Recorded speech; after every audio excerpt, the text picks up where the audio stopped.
As you watch and read retirement planning articles, most everything shared is about how to manage IRA withdrawals prudently. But there's very little written about how to deal with taxable money, and that's because it's harder. While not every family has a liquidity event from selling a business, we see everyday business owners frequently that have amassed taxable wealth and they're now trying to figure out how to prudently grow it for the future without giving all of it to Uncle Sam in the process. As business owners ourselves, we understand larger tax bills are not fun, and managing them needs to be a part of growing and preserving your family's wealth. So today on Retirement Ready, we're going to drill into the case of a client who's just sold their business and talk about some potential strategies for better managing their taxes while growing and preserving wealth into the future.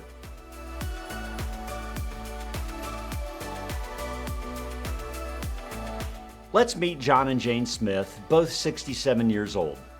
Jane has been a lifetime educator, taking a bit of time when the kids were growing up at home, but she managed to amass 25 years teaching school. John built an industrial business and sold it last year. As a result, last year was a hefty tax year with capital gains, and the Smiths are super interested in how not to have more heavy tax years into the future. So let's look at the numbers. John sold the business for $4.5 million after taxes.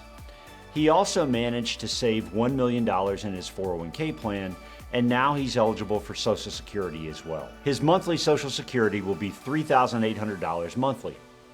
Jane will receive $2,400 monthly in state retirement pension for her teaching career, and Social Security would be about $1,400 monthly. But she's entitled to one half of John's Social Security benefit, which is $1,900 monthly. In addition, Jane's mom passed away last year. Jane had a middle-class upbringing, but her parents were diligent savers and believed that investing made sense. As a result, Jane inherited $1 million.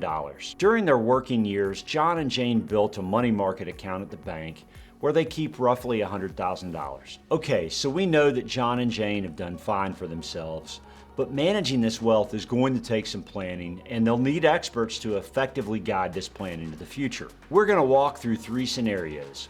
1 through 3 are looking at the money today and reducing taxes. And then as a planning bonus, we're going to add a 4th scenario that plans well into their 70s and 80s. Okay, scenario 1. John and Jane invest in a moderate growth portfolio that's 70% growth and 30% conservative, and this means they have a little over $3.8 million in growth and a little over $1.6 million in conservative bonds. Let's start with the bonds, which are yielding roughly 5% currently. This amounts to taxable interest of roughly $85,000 annually. Additionally, John and Jane have roughly $120,000 annually in qualified dividends. The good news is qualified dividends receive a better tax rate, but the bad news is that's a fair amount of income. Also, Jane has $28,800 in state retirement from teaching, and together John and Jane have $68,400 in gross Social Security. They'll pay tax on roughly $58,000 of that Social Security. Knowing that John and Jane must manage this taxable money over time, we know there will be capital gains in their portfolio, and we've assumed roughly 3% annually in capital gains taxes. This would amount to $115,500, which is added to their total income. Now, this too will receive a better tax rate than interest on their taxable bonds, for example, but you can see down the page here that at this rate of income, they're effectively paying 18.8% on their capital gains, not the 15% they thought they would after selling the business, and of course, no income from the business. So all in all in this scenario, John and Jane are in the 22% marginal tax bracket and 17% effective federal bracket, along with a 6.5% state tax. While 22% is better than their tax rate has been in the past, there are ways to bring it down. So let's examine another scenario. Here in scenario 2, we've made our first adjustment. We've gotten rid of our taxable bond portfolio and instead included municipal bonds, which are going to be federally tax exempt. Now, it's important to note that they are at a lower rate, in this case 3% instead of 5% taxable. One can debate which choice is better, but let's examine it from a tax return standpoint. By moving the taxable interest out, we can see that our taxable income drops from $376,000 to $294,000, which is a decrease of $82,000 or roughly 22%. But here's the first place the rubber meets the road. Our total tax drops from $63,700 to $41,600. That's not a 22% drop, that's a nearly 35% drop in taxes paid. So the first takeaway is, while you may read that tax-free municipals are not all they're cracked up to be in retirement, this math would beg to differ. Additionally, we are now in the 12% marginal bracket instead of the 22% bracket, which brings other interesting planning tools into the equation. All right, let's move into scenario 3. Each scenario is building upon the last one, so let's look at what's different. In this scenario, we've made one material change, and that is how a portion of the taxable money is managed. In this scenario, we've plugged in a tool that helps us manage our capital gains for the future. John and Jane have been investing for a long while, but they were surprised to learn that the indexes they've heard about for years, like the S&P 500, may go up 3 out of 4 years, but on average, 37% of the stocks in that index are down in any given year. And even more than that at some point during the year during a correction. This fact ultimately allows them to invest a portion of their portfolio to have an index-like performance over time, but actually work to harvest the losses in those stocks that are down during the year. What this does over time is lessen the effect of capital gains, thus improving their tax picture. You can see in scenario 3 that John and Jane's capital gains have dropped from $115,000 annually to roughly $25,000 annually. This has a massive effect on their taxable income. From where we began with John and Jane at $376,000 in taxable income, they're now at $203,000 in taxable income. These two planning techniques have reduced their taxable income by $173,000 or 46%. So what does that mean on their taxes paid?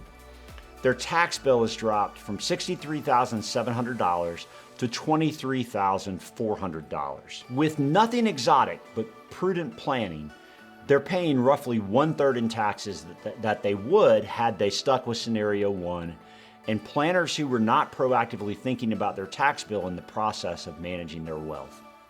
While we're here, let me share with you one other very important nugget in the tax code. If you have taxable losses, those carry forward indefinitely to be used in the future against any gains that you have. If, for example, John and Jane made over $500,000 on their personal residence and they decided to sell it, they would have a capital gain.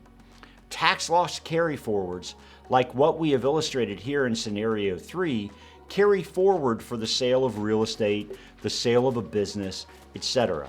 In fact, John was kicking himself for not having the tool described in scenario 3 in his portfolio while he was working, because it would have worked to build tax loss carry forwards that would offset the sale of his business, meaning he and Jane would have taken less of a tax hit last year. All right, I promised you a bonus scenario that looks into the future for John and Jane.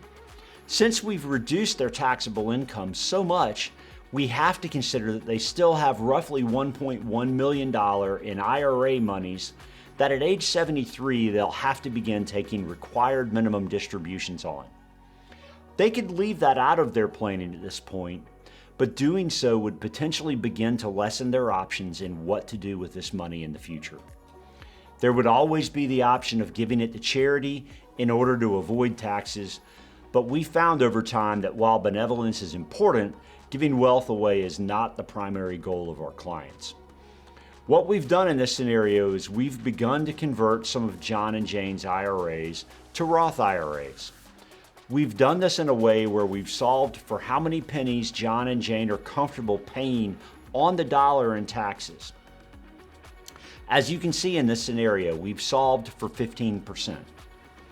Assuming the tax code does not change, this would allow for John and Jane to convert $60,000 times 5 years before they turn 73, or $300,000 in IRA money before they must start taking required minimum distributions at age 73. This is nearly 30% of their IRA balances, which would not be taxed again in their lifetimes. Early in my career, I had an older advisor friend, and I asked him how taxes come into play with his clients in managing money for the future. He said to me, "Chris, I don't let the tax tail wag the investment dog." Let me share with you, I feel like that was bad advice, friends. Taxes must come into play with decisions you make on taxable wealth. If you have a fair amount of after-tax wealth, a financial plan that considers taxes as part of your investment strategy, in addition to building and preserving, will be important, and you'll want advisors that understand this, like us. If we can help your family prudently plan for the future, please reach out to us today. Thanks.